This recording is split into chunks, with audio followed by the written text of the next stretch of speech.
Chapter 20. Ernie's face looked haggard. I hate this.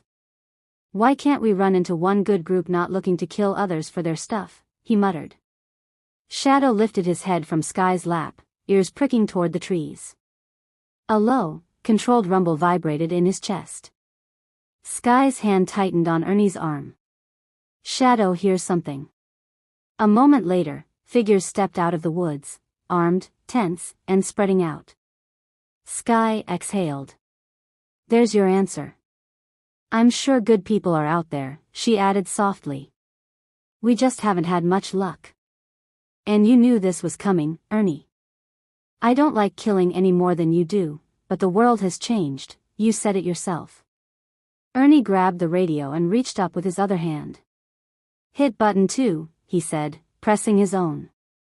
The augers shot out from the sides of both vehicles, drilling into the ground and anchoring them in place.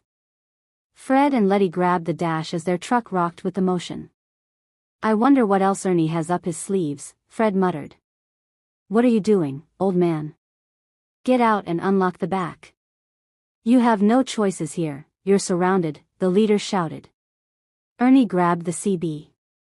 I don't want to kill any more living people. I'm giving you the chance to walk away. You should take it. Sky glanced at the truck behind them. Fred and Letty stared wide-eyed as the augers bored into the dirt. You're going to have some explaining to do one day, Ernie, she laughed. He winked. Oh, there's a lot you don't know, kid. But stick with me. Fred shook his head as the truck rattled. Ernie is certified nuts. Knew I liked that man. Letty laughed nervously. The noise finally drew attention. The people behind the large truck turned and noticed the second vehicle. Letty grabbed the radio. The wolves have taken notice. They know we're here now, and some are heading this way. Just stay in there. The lock is the same as this one. The truck will protect you, Ernie said. You're funny, old man. What do you think you're gonna do, drill to China? The leader mocked. Ernie ignored him. Hit the third button. There's a monitor above your head, pull it down. In the cubbyhole, there's a joystick. Watch the monitor. And try not to hit me if you can avoid it. The bullets shouldn't go through, but I'm not taking the chance. He did the same. The truck rocked as the gun rose from the roof. The monitor flickered on, showing the weapon settling into place. Ernie reached for the joystick. The gun is up on the truck as well, Sky said, watching Fred test the controls. The armed group stared in shock. Some bolted for cars hidden in the woods, engines roaring as they fled. Others ran on foot, tripping and stumbling in their panic. Ernie clicked the speaker. Now, would you like to think about your choices? Maybe change how you're caring for your people? Not everyone is going to be willing to give you the stuff they have. The leader sputtered, then dove into his car and sped away. The rest scattered after him. They waited a moment to be sure the group was truly gone. If it hadn't been so serious, it would have been funny how fast they ran, tripping, staggering, scrambling to escape. Ernie hoped they'd change their ways, but he doubted it. Okay, hit button 3 again, Ernie said, lowering the gun. Now push 2. The augers retracted, the trucks rocking as they slid back underneath. Then hit the first button so your regular motor takes over. Fred drove past him and turned toward the road. Ernie followed, passing Fred sitting on the shoulder. Fred shook his head and saluted. Ernie smiled. If they only knew everything they'd see, he couldn't wait. He'd worked hard to build all this, and now he had someone to share it with. That made him happy, something rare these days. Rancher, keep an eye out for them sheep. They may want to come home again, he said into the CB. 10-4, Shepherd. We have our eyes open, Fred replied. They drove in silence for a while, each lost in their thoughts. They checked mirrors constantly, scanning the forest. They even stopped a few times to make sure the group had truly left them alone. A hesitant voice crackled over the CB. Is anyone out there? Sky looked at Ernie. He nodded. This is Kid. Can I help you? Sky said. I hope so. We're in the small town of Gordon, Nebraska.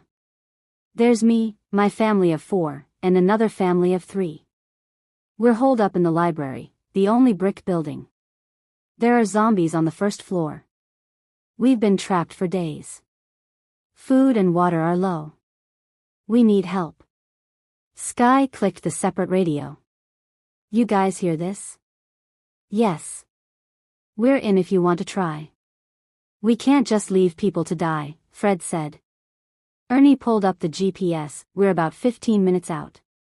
Do you know how many zombies there are? I don't know.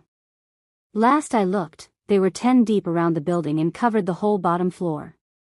Most of the town might be in here. Ernie stopped, and Fred pulled up beside him. I'm thinking it may be better to lead them several miles away rather than get ourselves stuck there. Fred nodded. This truck is faster. Will the gun fire while moving? Yeah. The augers are for dramatic effect, Ernie said dryly. Fred pushed the button, and the gun rose. The monitor in the ceiling helps you aim. But you can't do that while driving, so Letty will have to, Ernie said. Letty tried the joystick, jerky at first, then smoother. You get the fun stuff. I'll drive, Fred told her. We're about 5 minutes from the library. Led them off in the opposite direction, and we'll come in for the pull, Ernie said. Fred marked alternate roads on the GPS and headed into town. Ernie silenced his motor and followed at a distance, letting Fred's noise draw the horde. Library, this is Shepard. We have a truck pulling the zombies away. Make sure you're armed. Headshots only. Thanks, Shepard. Where do we go? There'll be a big green truck. Head for that. It'll be crowded at first, but we'll sort things out once we're safe. Sky called Shadow into the seat with her, sliding toward the window to give him room. She ruffled his fur as his tongue lolled out in a sloppy grin. He gave her a huge lick across the cheek. Oh, yuck. Shadow, could your tongue be any wetter? Sky laughed. Even Ernie chuckled. Rancher, we're ready, Fred said. You're a go, Rancher. Be safe and lead that herd out of town, Ernie said. Music blared suddenly. The horde jerked toward the sound. Rancher, they're on the move, Ernie said. Fred rolled forward slowly, keeping just ahead of the zombies. As the outside group followed, the ones inside began filing out the door. Sky noticed movement from the houses. Rancher, we're getting a bigger audience than planned. Watch your side doors. 10-4, kid. Teach and I see them, Fred said as the truck sped up slightly. The zombies inside the library had slowed. Ernie drove closer to the door. Sky reached back and manually unlocked the rear door. Ernie did the same. A small group ran out, a man and his wife with 2 preteen kids, one limping but keeping up. A woman carrying a small child followed, and another woman scooped up the older child. They piled into the truck, slamming the door behind them. Shadow immediately shifted, planting himself between the newcomers and the rear windows. His posture was alert but steady, protective, not threatening. One of the kids froze, staring at him. He's working, Sky said gently. He won't hurt you. Shadow flicked an ear back at her voice but kept his eyes on the outside. Are any of you hurt? Sky asked. Bobby sprained his ankle, but none of us were bitten or scratched, one woman said. Let's get to a safe place, Ernie said. Rancher, we'll meet you on the road outside town near the high school, he added into the CB. 10-4, Shepard. Just a bit further. These things are as slow as molasses in January, Letty said. The group chuckled softly as they drove toward the meeting spot.